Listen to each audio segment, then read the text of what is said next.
The subcommittee will come to order. Without objection, the chair is authorized to declare a recess at any time. We open our proceedings here with the Pledge of Allegiance, and I'll recognize the gentlelady from Georgia, Ms. Taylor Greene, to lead us for that purpose.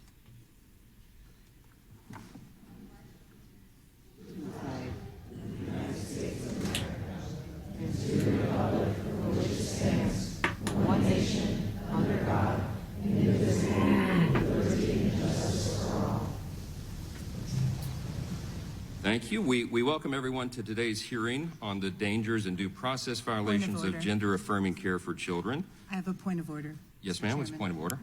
It is not the committee's practice to allow folks who are not members of this committee to sit at the dais without unanimous consent, and we do not give it. I was going to seek that unanimous consent. The gentlelady from Georgia was here for the purpose of merely introducing the Republican witnesses. And it's common courtesy among colleagues to allow a member the privilege of appearing for that purpose, and I'm sorry that you object to that. Sorry, too. You insist on the point of order? I do. Unfortunately, it's not a debatable motion or one that is subject to a vote, so I will provide the witness introductions after our opening statements. I thank our colleague for her willingness anyway. I will recognize myself for an opening statement, and we'll get the hearing going here. Before I provide a few opening remarks, I'm going to play a 2-minute excerpt of a podcast interview with an individual named Dr. Blair Peters at the Oregon Health Science University in Portland. He calls himself the queer surgeon, and he boasts about the shocking, fully experimental, irreversible, and life-altering invasive procedures that he and others are performing on children to surgically modify their genitals. I want everyone to hear this in his own words, not mine, and take special note of the frank admission that no one has published any studies on these shocking procedures, and they are, quote, as he says, just kind of learning and figuring out what works, unquote. Later in this video, he admits to performing, quote, huge reconstructive surgery, rearranging anatomy, and then acknowledges that they know almost nothing about the outcomes for these children. And, quote, he says, we'll know more in 5 to 10 years, and, quote, it'll be fascinating to see how all these kids turn out. Wow. With unanimous consent, I will enter the link to this full video in the record of our hearing because everyone should watch it. It is absolutely nightmarish and surreal to hear the description of what these people are doing to the bodies of young children. Please play that clip, and I will say viewer discretion is advised.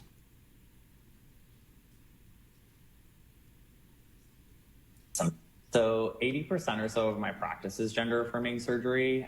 So I do facial, chest surgery, and genital surgery.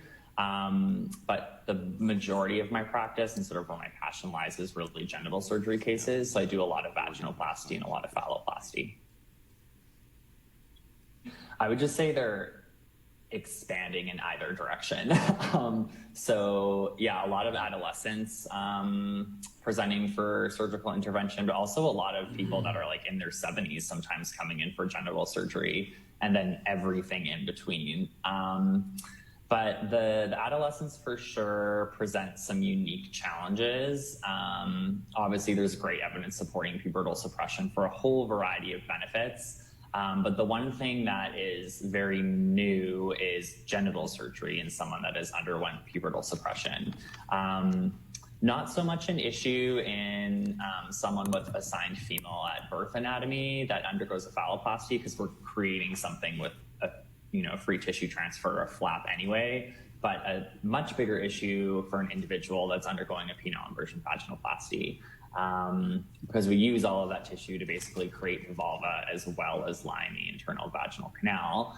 And as a specialty, those of us that do a fairly high volume of genital gender-affirming surgery, we've maybe done a couple, handful of pubertally suppressed adolescents as a field, and no one's published on it yet. OHSU we're just putting our first series together as we're kind of learning and figuring out what works.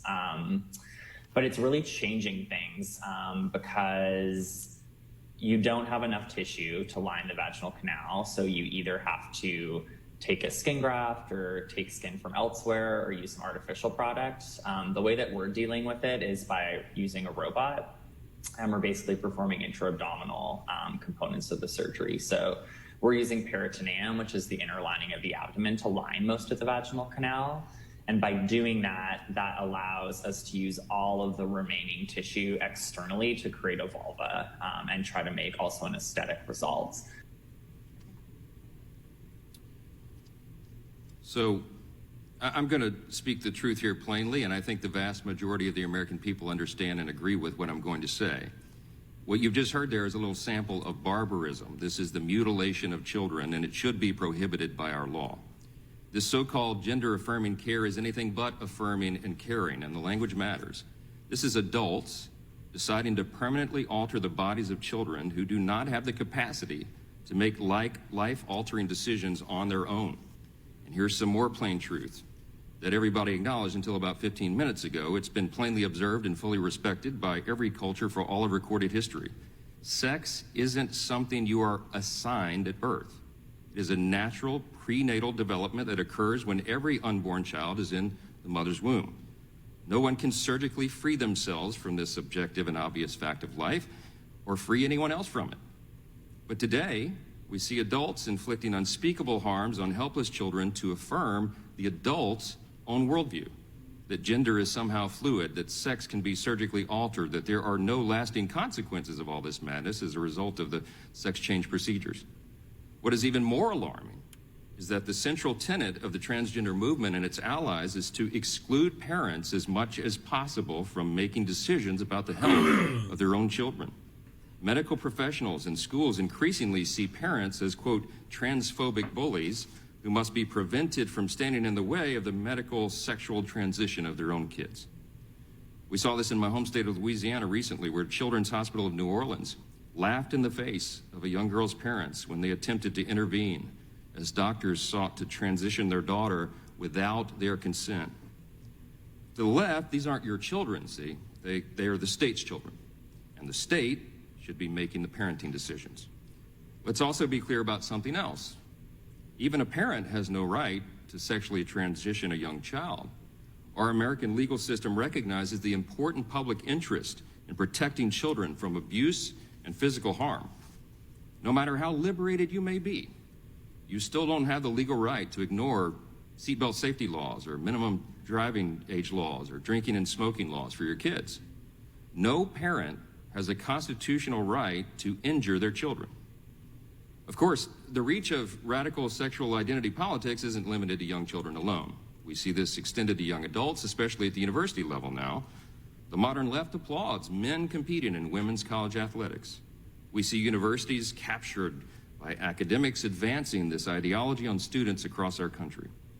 Whether it's by scalpel or by social coercion from teachers, professors, administrators, and left-wing media, it's an aggressive attempt to transition the young people of our children, of our country. They're doing this psychologically, and now they're doing it even physically. Something has gone terribly wrong. And deep down, everybody in this country knows it. Today, we want to shed light on what this problem is, and hopefully how we can address the problem. Contrary to what some of my Democrat colleagues believe, the scourge of radical gender ideology is very real. The efforts to cover up what's being done to our children are extreme, and the science is on the side of what we all know deep down is morally and ethically right. I look forward to the testimony from our witnesses as we unravel the narrative surrounding this so-called gender-affirming care. And I now recognize the ranking member, the gentlewoman from Pennsylvania, Ms. Scanlon, for her opening statement. Thank you, Mr. Chairman. Let's be clear. Congress has no business interfering in parents' freedom to make decisions about appropriate medical care for their children. The idea that politicians are more qualified to judge the medical value or necessity of gender-affirming care than every major medical organization is absurd. Holding a hearing to substitute far-right ideologies for parental judgment exposes the rank hypocrisy of the party claiming to value individual freedom and small government. And so here we are before the Subcommittee on the Constitution and Limited Government. Make no mistake, today's hearing is not about protecting children or parents' rights. It's a cynical and frankly dangerous political attack on transgender children and their families, driven not by science or facts, but by polling and political strategists determined to mobilize conservative voters through fear. So let's start by setting the record straight. Gender-affirming care is safe and effective. It is supported by every major medical association, including the American Academy of Child and Adolescent Psychiatry, the American Medical Association, and the American Academy of Pediatrics, among others, representing over 1.3 million American doctors. It's just not up for debate. The partisans who characterize gender-affirming care as radical gender ideology are just repeating right-wing talking points to delegitimize critical health care. Access to gender-affirming care is essential to the mental health and well-being of trans youth. This care is tailored to both the mental and physical health needs of patients, as well as their developmental stage in life. And the parents and guardians of these children are involved in every phase of decision-making. There's nothing radical about that. So when our Republican colleagues allege that gender-affirming care raises particular dangers or due process issues, that is fear-mongering at its worst, picking on already vulnerable kids in order to stir up chaos that they hope to ride to success at the ballot box, no matter how deceitful or dangerous those claims are. As a mother of three, I certainly never found myself at my children's pediatric appointments wishing for medical advice from the House Judiciary Committee. As a member of Congress, I'm appalled by the weaponization of our legislative process to inject politicians into the personal medical decisions of our constituents' lives. I strongly oppose any effort to impose ultra-conservative political or religious views on the medical decisions of American families, whether on matters of reproductive health care or parental decisions to seek gender-affirming care for a transgender child. I know that Americans can be trusted to make their own healthcare decisions without politicians invading their doctors' offices. And I believe parents and doctors when they say that gender-affirming care has changed children's lives for the better, and in many cases even saved those lives. Parents like the mother of a trans teen from Ohio, who shared her family's story with the committee. She told us that because her 17-year-old trans daughter had access to evidence-based, medically necessary, gender-affirming care, puberty was just another phase of a normal and healthy adolescence. She said, and I quote, "Forcing her to go through the wrong puberty and seeing the impact on her body and her mental health would have been agonizing for all of us. I don't understand why we would allow politicians to make medical decisions for our children." She's right. Banning access to gender-affirming care would violate parents' due process rights, and the federal courts agree. They agree that banning gender-affirming care for minors violates constitutionally protected parental rights, and that politicians should stay out of those decisions. I want to close by reminding my colleagues how much their words matter. By endorsing falsehoods and bullying tactics, members of Congress are helping to promote a culture of discrimination that has increased violence against trans kids and their parents. Cynical political opportunists should not be allowed to use the megaphone of the House Judiciary Committee to promote cruelty and disinformation, particularly when we know that it invites discrimination and abuse of trans children and their families. I must object to this callous and reckless use of this committee's time. And with that, I yield back. I now recognize the ranking member of the full committee, Mr. Nadler, for an opening statement, if he wishes. Mr. Chairman, today's hearing is an all-time low for the Republican majority. In my 3 decades in Congress, I have taken part in plenty of hearings where I did not agree with the choice of topic, to say the least.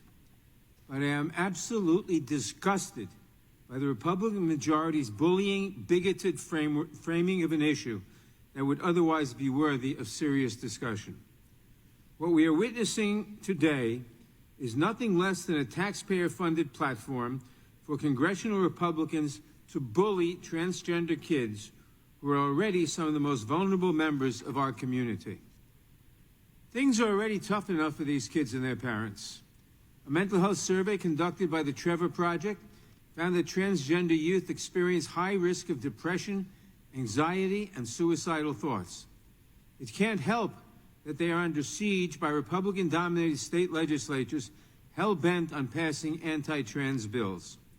According to the Human Rights Campaign, more than 76 of these bills have been signed into law, resulting in transgender youth losing access to life-saving medical care, comprehensive and inclusive education, and activities, spaces, and facilities.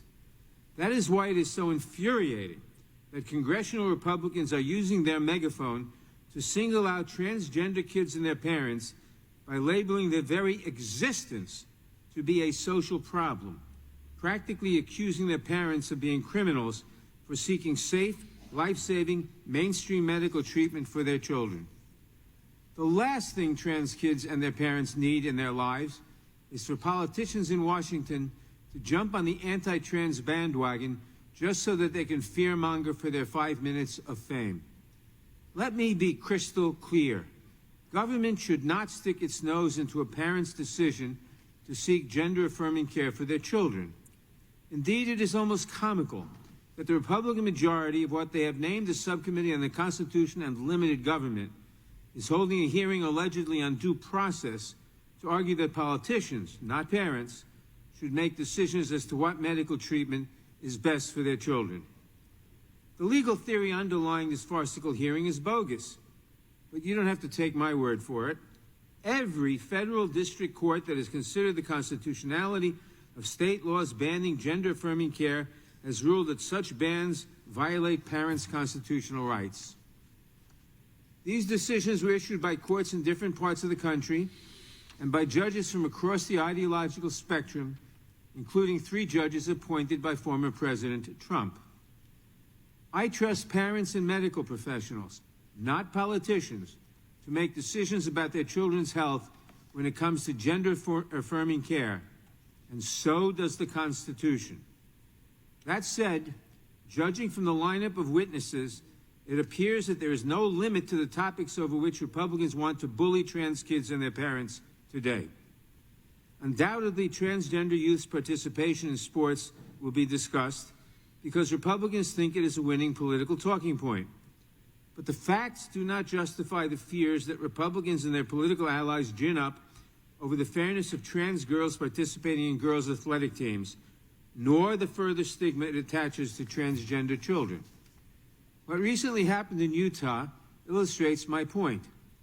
Last year, Republican Governor Spencer Cox vetoed a complete categorical ban on transgender kids from participating in athletics matching their gender identity, which the Utah legislature sadly overrode. In vetoing the law, Governor Cox noted in a letter explaining his decision that of the 75,000 high school kids participating in high school sports in the state, only four were transgender. And only 1 transgender student was playing girls' sports. 1 out of 75,000. Governor Cox also noted a study that showed that 86% of trans youth reported suicidality, and 56% of trans youth have attempted suicide. Let those numbers sink in for a moment. A majority of trans youth in this study reported that they attempted to kill themselves. And out of 75,000 high school student athletes in the state, only 4 were transgender, an infinitesimally small minority of all high school students in Utah. Governor Cox's letter further described a sentiment that I sincerely wish his Republican colleagues on this subcommittee shared. The governor wrote, quote, "Rarely has so much fear and anger been directed at so few. I don't understand what they are going through or why they feel the way they do, but I want them to live. And all the research shows that even a little acceptance and connection can reduce suicidality significantly," close quote. Parents of transgender kids want the same things every parent wants for their kids: to go to school without fear of bullying, to participate in extracurricular activities like sports if they wish, and to be accepted by their peers and their community. This hearing will only further put those things out of reach for those parents and their children. And far from protecting children, this hearing will only further stigmatize and endanger them, because it sends a message that transgender kids and their parents do not deserve the law's protection. To any transgender people or family members who may be watching this hearing, I want to say that Democrats in this committee see you, We appreciate you, we value you, and we will continue to fight for you. This hearing is a despicable exercise and a contemptible use of the subcommittee's time and power. I yield back.